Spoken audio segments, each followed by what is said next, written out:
Okay, now we're going to do is a brake test for you. First thing we're going to do is do the cut in. The cut out is already, the engine is running, so it's already cut out. You can see the gauges here, 127 more or less. Okay, the front and the rear tank.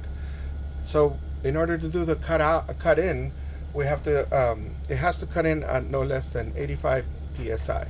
So what we're going to do is that we want to make sure that we know when it cuts in. So we're going to do small, like 50% surface brake application. So it doesn't go too far down on there. If you put a full application, you're going to lose 10% of air, and it might cut in between there. So right now it went down to 125. Wait, we have to wait a few seconds. It doesn't move. We're going to do another application. As you can see there, it comes down to about 112. And you can see the gauge. Let's observe for a second here.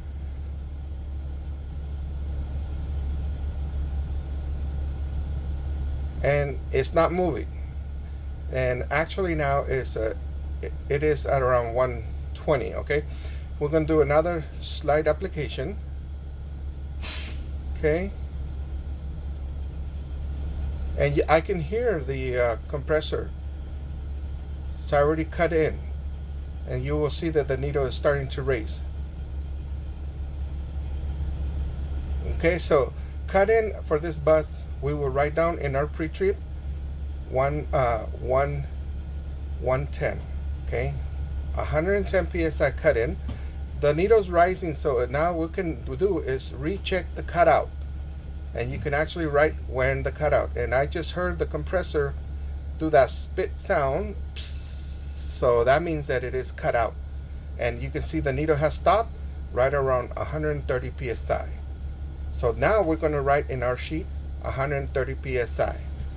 So now what we're going to do is that we need to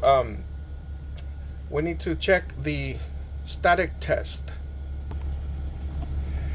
Okay, so the static test, we want to make sure that you have watch whatever device that has a second hand or they can count seconds. You need to turn off the bus for 1 minute, and you cannot lose more than 2 psi's in 1 minute's time. Okay, so we're going to go ahead and turn off the bus right here. Now, once you turn it off, you want to turn this ignition key right back on, because the gauges will go to 0 or they're digital. Where it is, the ignition needs to be on. Now we start 1 minute countdown, and we need to watch that the gauges do not move. 2 psi's is not much movement.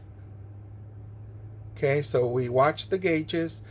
Some of the old school drivers, if you remember, we used to tap, just slightly tap in case the needles are stuck. You can do that. That's optional. Most of the new buses don't have, especially if the gauges are digital, it doesn't matter that you tap on them. Okay, we're at about 20 seconds left. So far, the gauges have not moved at all. Our test so far is really good. So more than likely, it's going to be good. But we don't want to cut it short. You wait a whole minute. Okay, and we have 4, 3, 2, 1. Okay. Okay, 1 minute's up. The needles did not move. Our test is good. On our brake test, on our DVIR, we're going to write down 0 pounds lost. Okay, now we're going to do is the apply brake pressure test. For this, we're going to do is release. We're going to put a full surface brake application. Okay, you hold it down. Okay, as so. Do not move your foot at all, because then you're going to let air leak. What we're going to do is release the parking brake, and you wait for the needle to stop. Now we're going to do is start 1 minute, and we cannot lose more than 3 psis in 1 minute. So we'll start the 1 minute. As you can see, our gauges, the front tank is about 112 psi. The rear is about 120. And don't mind that that alarm. That is the seat belt, and I didn't lock it in. It has to be locked in for that sound to go away. So our gauges so far is holding up. They're not moving. And again, if your needles are not digital, then maybe you want to do is just a little tap. Make sure the needles are not stuck.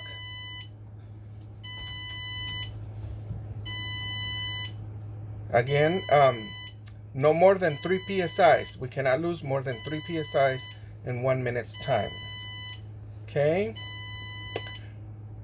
And still, the needles are right where we started at the beginning of the test. Okay, 1 minute is up. Everything's good.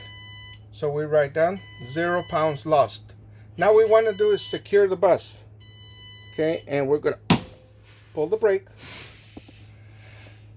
Our next test is the low air warning device. And that one needs to be activated between 55 and 75 psi.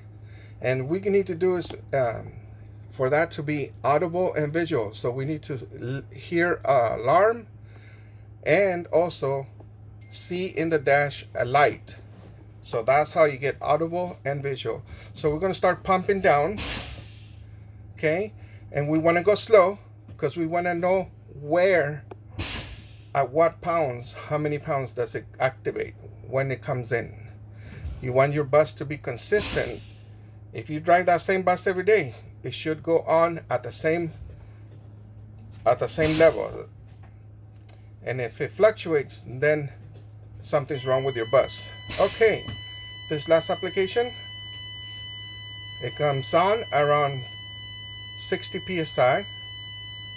Okay, so that is in between 55 and 75. You can see the light on the front and the rear tanks. Okay, and of course you hear the warning light.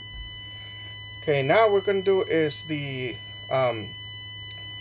spring brake pop-up, and that one should come on. It should pop up between 20 and 45 psi. So now we're going to have to push the brake in, the parking brake, and you hold it in and your foot on the service brake. Now we're going to do is start pumping down, and now that your parking brake is in, you let it go and wait for it to pop up. You will hear it. There you go. It just popped out. I heard it. I hope you guys heard it. So we're at about 35 psi, and that's what we're going to write on there, that for the spring brake pop-up. And now we're going to do is roll the coach at 5 miles an hour, so we need to turn it on. Okay, first, before we can roll it, of course, we have to make sure that we build up the air, and we never move the bus until it gets to a minimum of 100 psi. And if you wanted to move to increase to the air to build up faster, we use the fast idle. You can hear the RPMs picking up. We're at about 700 RPMs. And you can see how fast it's building on the front tank. The front tank is now 75 psi. Now once we get to 100, you see the low air warning device going off. At this point we can move the bus now. I usually want to wait until it cuts out, because when you put the parking brake, when you deactivate it and you use your service brake, it takes a lot of air out of it. So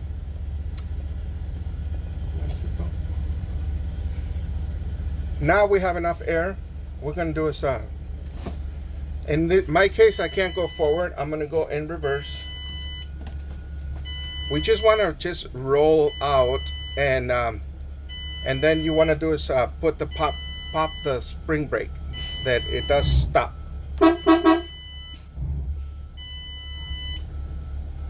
Just a little roll, pull the brake, the bus stop, test is good. Okay, and then now we're going to do is 2 service brake applications. On this one, you want to roll forward and you do a service brake application, 2 of those. And on this, you want to check for any pulling, pulsing, and squealing. You do that twice before you leave the yard, and that will be the end of your trip, of your brake check. In this case, here's where we go forward and just hit the brake, it stops. Do it once again, stops, safely stops. Your brake check is complete.